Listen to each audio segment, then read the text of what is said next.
Hey there, welcome back. This is where we left off. We ended up rendering our scene and I've let that go for a few hours. It actually took a little under 9 hours to render the entire thing, which is a little on the time expensive side, but it was a great sort of time frame to just let it go overnight and then check it in the morning.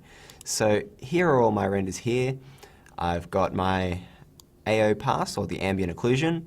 I've got the master layer, and I've got my Z depth. So what we're going to do now is open up After Effects, and we're going to go and right click, import files.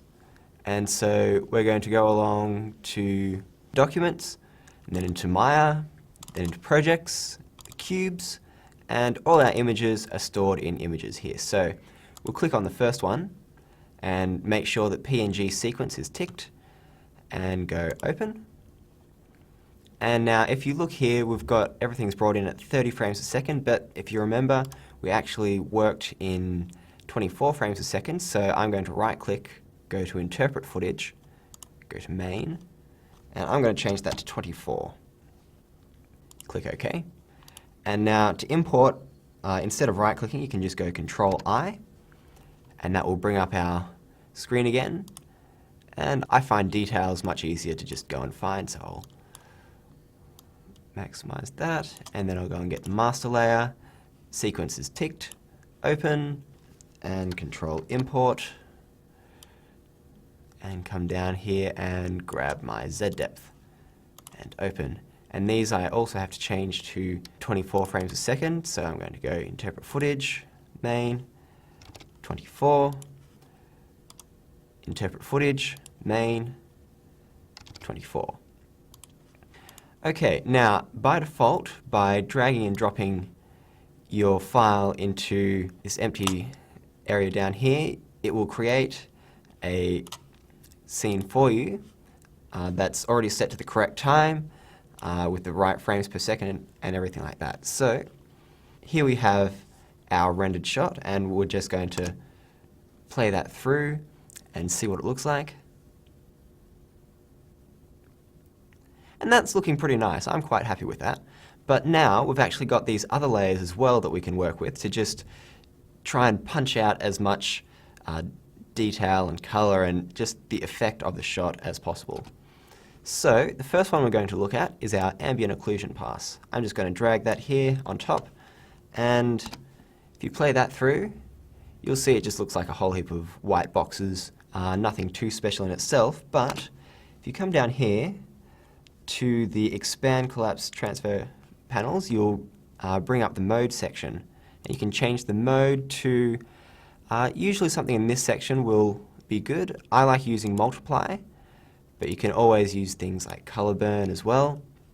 And at the moment you'll notice that we've got this white sort of edge around the back. That's because the ambient occlusion is actually trying to apply this color burn or multiply to the black background, which isn't actually doing anything. So we're just going to go to Layer, New, Solid, and we're just going to create a black background and put that underneath, and you'll see that that white line disappears. Okay, and if we just toggle on and off this ambient occlusion pass, you'll see that it just gives a little more depth to the shadows and just makes it look that little bit more interesting. So what I'll normally do though is I'll turn it down to about 80% because I find that that's, I think that's how much extra shadow that I need there. So I'm just going to minimize that area. And now the last file that we have is our Z depth, so I'm just going to drag that into the scene so we can have a look. And again, it kind of looks pretty cool as it is, but not really interesting in terms of what we want to be creating. So we can do a couple of things with the Z depth. A lot of the times it's used for giving a depth of field so that you can blur out areas that are further away or closer to the screen. But one of the tricks that I like to do as well is I'm just going to duplicate that layer by Control D and turn off one of them. I'm going to set this one also to multiply. And so that will actually create a dark make the background darker. And then what I can do is, if I type in levels here, I can select my levels and drag it onto that scene. And over here, I can adjust this so that my white area, if I turn this back to normal, you can see what I'm changing. But I'm bringing the white area back towards the cubes so that we're only getting darkening beyond the focal point that we're looking at. Ooh, and I've just hit a random button there. I'll change that back to multiply and just toggle that on and off a bit. You'll see that we're darkening up the background to give it a little moodier sort of feel. I guess the main reason for using Z depth, we'll bring that up, and we're going to create a new adjustment layer. And we're going to drag that underneath our Z depth, turn that off for the moment, and we're going to use a fast blur for the moment. Now you can use a more intensive blur, like if you come to your effects panel and you've got your blur and sharpen tools, you'll see that you've got your fast blur here, but you can also use things like camera lens blur, which can probably give you a nicer effect, but is a lot more intensive to use. We'll actually put that into our scene, see what we can get with it. And so we'll look at the camera lens blur first. And so we've got a blur radius of 5, which is nice, but you'll notice that around the edge we're getting this little bit of a taper off, which is because that is being blurred, and we don't really want that to happen. So all we need to do to fix that is click the repeat edge pixels. Okay, and so at the moment everything is just blurred out, which is not what we want. But the trick that we can do with our Z depth is if we come along to our track matte and we go to Luma inverted matte, what's happening is we're actually blurring any of the areas that were black in this layer here. So any of the areas that are black are being blurred, any of the areas that are white are not being blurred, and then any gradient in between is just changing the value of what we have as set to 5 in here. So what we're going to do is bring another levels correction onto this layer, and we're going to bring that back so that we've actually got white on the front of our cubes. So that's where we want our focal place to be. So we want a little bit of a blur in the background.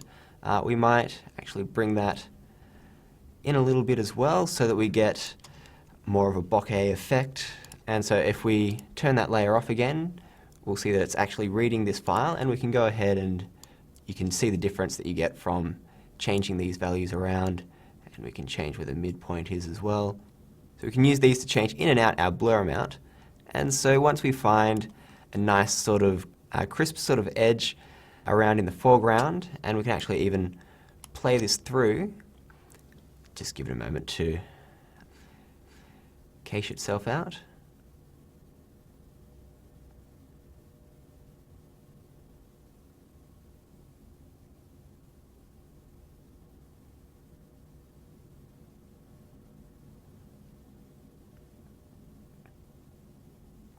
And so you'll notice that we have some nice blurred effects in the background, but what you're noticing is that we have a really shallow depth of field going from the midground to the background, but this cube that rolls right to the front is actually still really in focus. And so what we're going to do is, using the same sort of technique as we've just used, is blur that out as well. So we're going to select these two layers and hit Control D. There we go. And instead of Luma inverted, we're just going to go to a Luma matte. And now, because these two Z channels are exactly the same, we're just getting a uniform blur across them all. So what we're going to do is just adjust these. So what we want is white at the foreground, and we want black covering the area that we actually do want to see. So if we scrub across here to where we see our cube, we can brighten that up a bit. And so when we turn this layer off, you'll find that this cube is actually out of focus now as well. So we'll have a check and see what that looks like.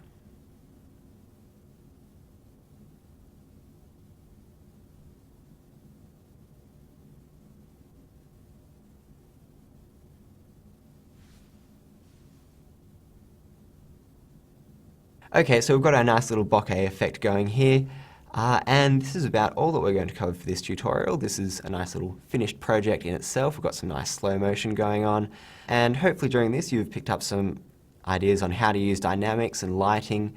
Keep in mind that this is a very render intensive project just because there were so many lights in the scene to be calculated. Yeah, I hope you had fun creating some bouncing cubes and hope you're pleased with the results that you came by.